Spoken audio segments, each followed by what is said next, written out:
Hi friends, ಇವತ್ತಿನ video ಮೂಲಕ ಗಣೇಶ ಹಬ್ಬದ ಸ್ಪೆಷಲ್ ಆಗಿ ಗಣೇಶರಿಗೆ ನೈವೇದ್ಯಕ್ಕಾಗಿ ಗಣಪತಿ ಲಡ್ಡು ಯಾವ ರೀತಿ ಮಾಡೋದು ಅಂತಂದ್ಬಿಟ್ಟು ತೋರಿಸ್ಕೊಡ್ತಾ ಇದ್ದೀನಿ.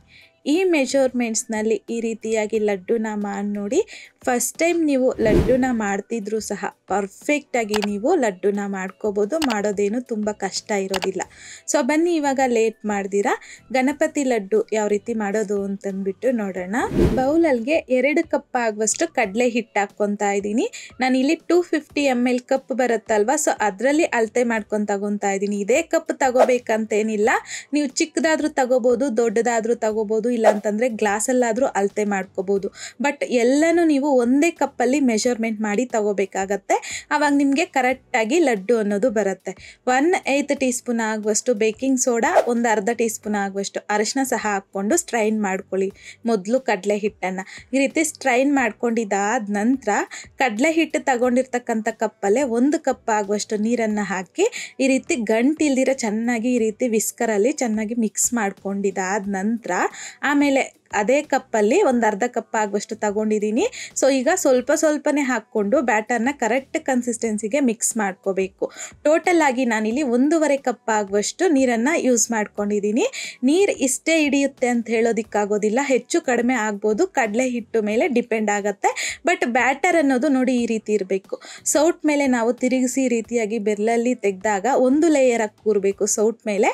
ಆ ರೀತಿಯಾಗಿ ನಾವು ಕಡಲೆ ಹಿಟ್ಟನ್ನು ರೆಡಿ ಮಾಡಿಕೊಂಡ್ರೆ ಸರಿ ಹೋಗುತ್ತೆ ಬೂಂದಿ ಮಾಡೋದಕ್ಕೆ. ಈಗ ನಾನಿಲ್ಲಿ ಬೂಂದಿ ಮಾಡೋದಕ್ಕೆ ಈ ರೀತಿ ಮನೇಲಿರುವಂಥದ್ದೇ ಸೌಟನ್ನ ಯೂಸ್ ಮಾಡ್ಕೊತಾ ಇದ್ದೀನಿ.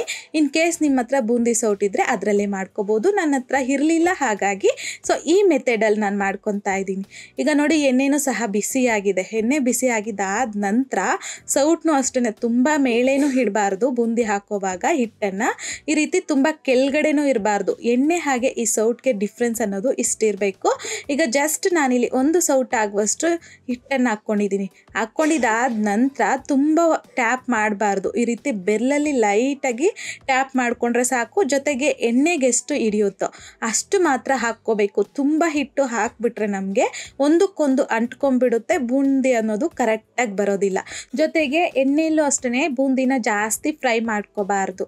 ಜಸ್ಟ್ ಮೀಡಿಯಮ್ ಟು ಹೈ ಫ್ಲೇಮ್ನಲ್ಲಿ ಒಂದು 8 to 10 ಸೆಕೆಂಡ್ಸಲ್ಲೇ ನಮಗೆ ಬೂಂದಿ ಅನ್ನೋದು ಫ್ರೈ ಆಗಿಬಿಡುತ್ತೆ. ನೋಡ್ತಿರ್ಬೋದು ಈ ರೀತಿ ಫ್ರೈ ಮಾಡ್ಕೋಬೇಕು. ಮೇಲ್ಗಡೆ ಲೇಯರ್ ಅನ್ನೋದು ಸ್ವಲ್ಪ ಕ್ರಿಸ್ಪಿ ಆಗಿರುತ್ತೆ, ಒಳಗಡೆ ಎಲ್ಲ ಸಾಫ್ಟ್ ಆಗಿರುತ್ತೆ. ಆ ರೀತಿಯಾಗಿ ನಾವು ಬೂಂದಿ ಲಡ್ಡುಗೆ ಬೂಂದಿನ ಫ್ರೈ ಮಾಡ್ಕೋಬೇಕು.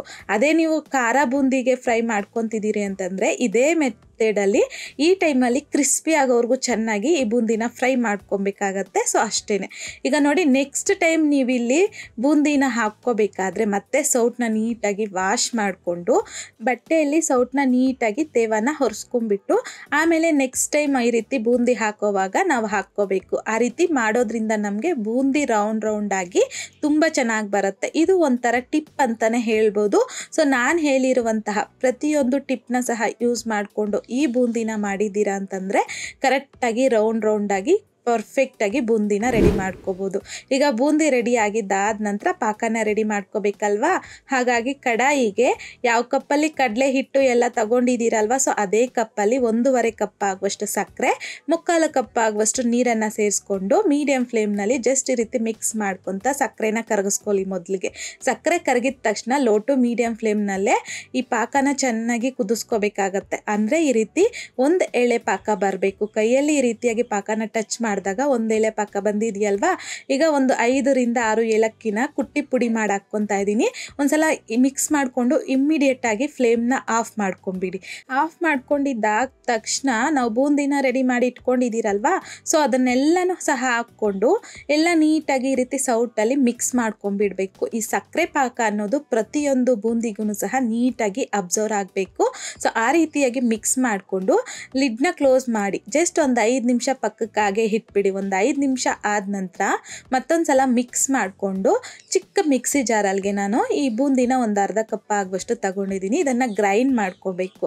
ಸೊ ಈ ರೀತಿಯಾಗಿ ಸ್ವಲ್ಪ ಗ್ರೈಂಡ್ ಮಾಡಿ ಹಾಕೋದ್ರಿಂದ ನಮಗೆ ಟೆಕ್ಸ್ಚರ್ ಅನ್ನೋದು ಬೂಂದಿ ಲಡ್ಡು ತುಂಬಾ ಚೆನ್ನಾಗಿರುತ್ತೆ, ಸಾಫ್ಟಾಗಿ ಸ್ವಲ್ಪ ತಿನ್ನಲಿಕ್ಕೆ. ಹಾಗಾಗಿ ಅಷ್ಟೇ ಮಿಕ್ಸ್ ಮಾಡ್ಕೊಂಡಿದ್ದಾದ ನಂತರ ಈಗ 2 ಟೇಬಲ್ ಸ್ಪೂನ್ ಆಗುವಷ್ಟು ತುಪ್ಪ, 2 ಟೇಬಲ್ ಸ್ಪೂನ್ ಆಗುವಷ್ಟು ಗೋಡಂಬಿ, 2 ಟೇಬಲ್ ಸ್ಪೂನ್ ಆಗುವಷ್ಟು ದ್ರಾಕ್ಷಿನ ಫ್ರೈ ಮಾಡಿಕೊಂಡು ಮೊದಲಿಗೆ.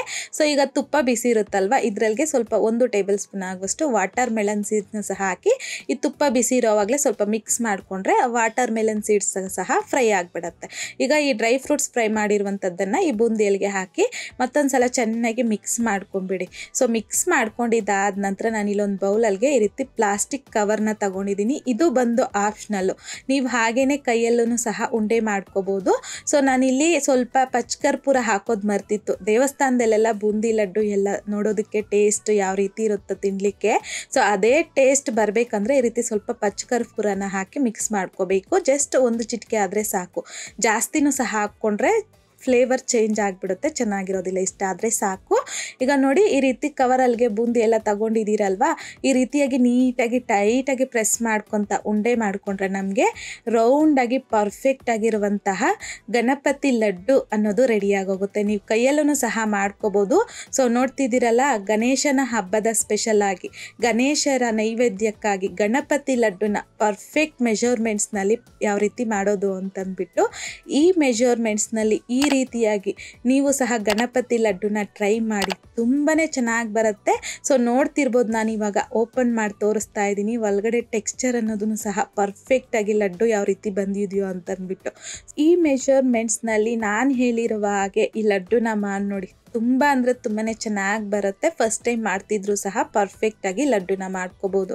ಸೊ ನೋಡಿದ್ರಲ್ಲ, ಇವತ್ತಿನ ವಿಡಿಯೋ ಮೂಲಕ ಗಣೇಶ ಹಬ್ಬದ ಸ್ಪೆಷಲ್ಲಾಗಿ ಗಣಪತಿ ಲಡ್ಡು ಯಾವ ರೀತಿ ಮಾಡೋದು ಅಂತಂದ್ಬಿಟ್ಟು ಮಾಡಿದಾದ ನಂತರ ಹಬ್ಬಕ್ಕೆ ನಿಮಗೂ ಸಹ ಈ ಲಡ್ಡು ಯಾವ ರೀತಿ ಬಂತು ಅನ್ನೋದನ್ನು ಮರೀದೆ ನನಗೆ ಕಮೆಂಟ್ ಬಾಕ್ಸಲ್ಲಿ ಕಮೆಂಟ್ ಮಾಡಿ, ಲೈಕ್ ಮಾಡಿ, ಶೇರ್ ಮಾಡಿ. ಮತ್ತಷ್ಟು ಈಸಿ ಆ್ಯಂಡ್ ಸಿಂಪಲ್ ಕ್ವಿಕ್ ರೆಸಿಪೀಸ್ಗೋಸ್ಕರ ದಯವಿಟ್ಟು ನೀವಿನ್ನೂ ನಮ್ಮ ಮೇಘಶ್ರೀಸ್ ಕಿಚನ್ ಚಾನಲ್ನ ಸಬ್ಸ್ಕ್ರೈಬ್ ಮಾಡಿಲ್ಲ ಅಂತಂದರೆ ಸಬ್ಸ್ಕ್ರೈಬ್ ಮಾಡಿ.